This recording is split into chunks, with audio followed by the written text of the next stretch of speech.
Vice President-elect Kamala Harris will step down from her California Senate seat today before becoming the nation's most politically powerful woman in just 2 days. Meanwhile, over the weekend, President-elect Biden's transition team outlined plans for the new administration's first 10 days. According to a new CBS News poll, nearly half of Americans surveyed say the coronavirus should be the incoming president's top priority. For more on this, let's bring in Weijia Jiang. She's in Wilmington, Delaware.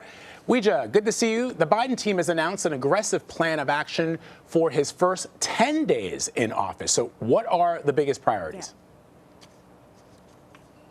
Well, they have made very clear that they have, looked at the challenges that we are facing, and they really believe there are 4 parts that really need attention, and that is addressing the climate, that is addressing racial inequality, of course, in addition to the economy and COVID-19. And so what we've already heard from the president-elect is that he plans to really attack these last 2 crises together because he believes they are intertwined. That's why we heard so many details about both his relief package that he would like to pass, in addition to his vaccine rollout plan, because, he says at the end of the day, you can't ask people to go out and rebuild the economy and get back to normal if they don't feel safe and if they don't have the shots in their arms. But first, we have to set the table, and that's where these actions come in for the first 10 days. And it's really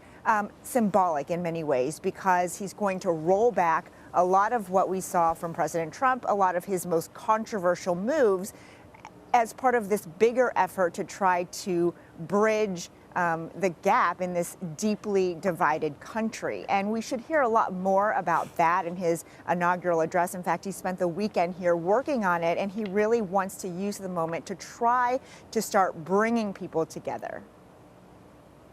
Yeah, it occurred to me just how interconnected some of the huge issues that this country has, how interconnected they are, that you have to solve the coronavirus dilemma, but then there are people who are distrustful of authority because they think the election was stolen, and so they don't want to get the vaccine, like what you brought up just in the last conversation, Vlad. But nothing about our economy will improve until we can get a handle on all of these things. It's just sort of one thing after another. And there are some things that the president-elect says that he's going to do right away to roll back some of President Trump's best-known policies. Some of that stuff he can really do with the stroke of a pen. Right. He can take executive actions and sign directives, which is exactly what he will do on day 1. We expect him to move forward with about a dozen actions, which include reversing the Trump administration's ban on travelers from some Muslim-majority countries. He plans to rejoin the U.S. into the Paris Climate Agreement right away and issue a mask mandate for federal property and if you're traveling in between states. And these are all 3 things that could not be more different. They are rollbacks of what President Trump embraced. And so I think, what we're seeing is, again, the president-elect trying to set the mood, trying to change the mood of the country and show, a different tone and a different embrace of science with the mask mandate. Meanwhile, Weijia, as you know, President Trump is facing a second impeachment trial as soon as this week. What are you hearing about his defense team? It's really remarkable that we're not hearing much about his defense team because I did cover the first impeachment trial, and even before it started, we knew all the players, and this was a robust legal team with, members of the White House counsel's office as well as his personal attorneys who started right away bombarding the country with their line of messaging, with their line of defense to try to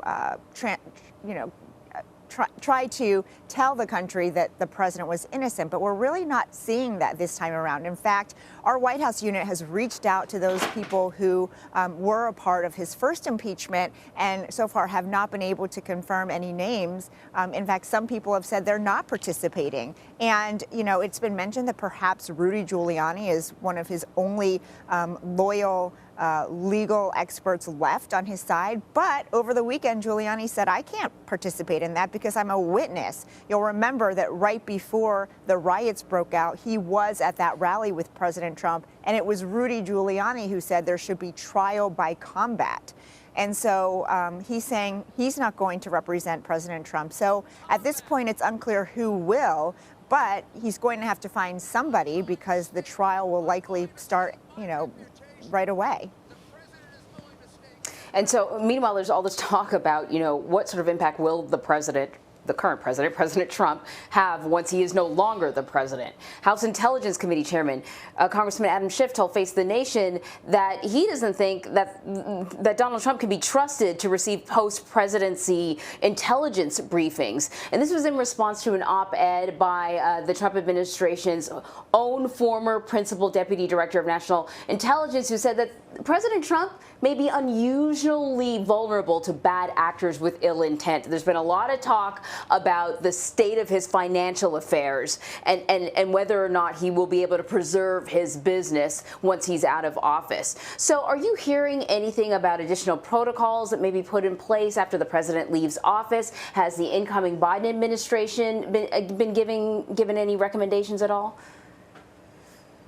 So that op-ed that you're talking about by Susan Gordon was pretty chilling because she laid out exactly why it is in her belief that President Trump should not receive any more intelligence briefings, which is something that outgoing presidents, former presidents do get from time to time. It is a benefit to them, and Gordon says it should not be the case for President Trump because, as you mentioned, she believes he is particularly vulnerable because there haven't really been other outgoing presidents who have made it so abundantly clear that they're immediately going to be, involved in the political fray, especially during such a divisive time in our country.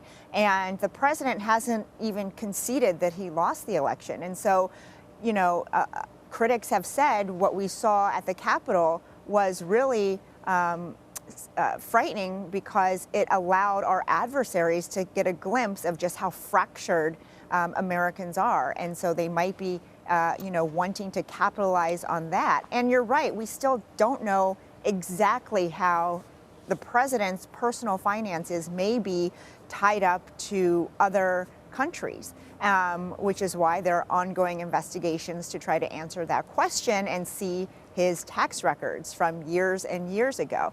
And so, that's why Gordon says he shouldn't have access to any more national intelligence. Mr. Biden's chief of staff over the weekend, Ron Klain, said that he was going to leave it up to his administration's security experts to analyze and determine whether or not any information should be passed on to President Trump. But it is very telling that Mr. Trump's own former security aide says the answer is no. He shouldn't get any information. Weijia, finally, let me ask you about the possibility of presidential pardons from President Trump. What do we know?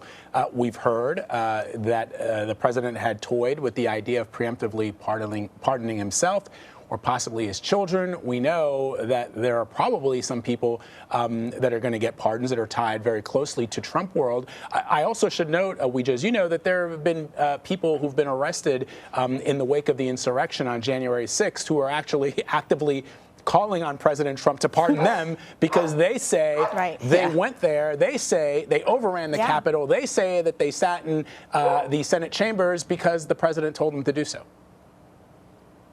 Exactly. And they are saying that publicly. They are giving interviews and they're saying, I was only following orders from the commander in chief.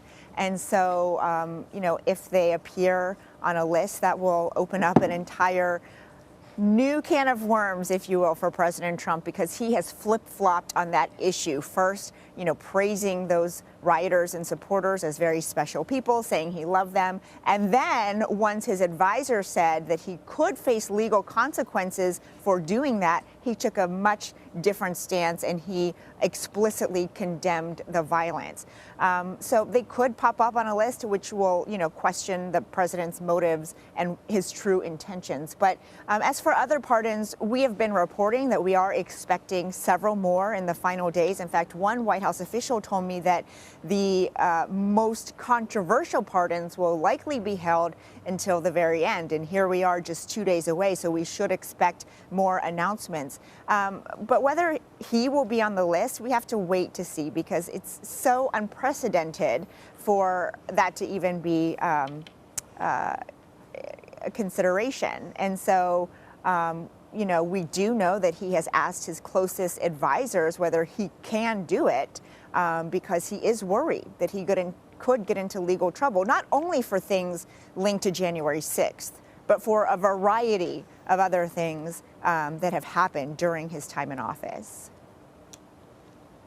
We will be watching closely. Weijia, thank you so much. Thank you, guys.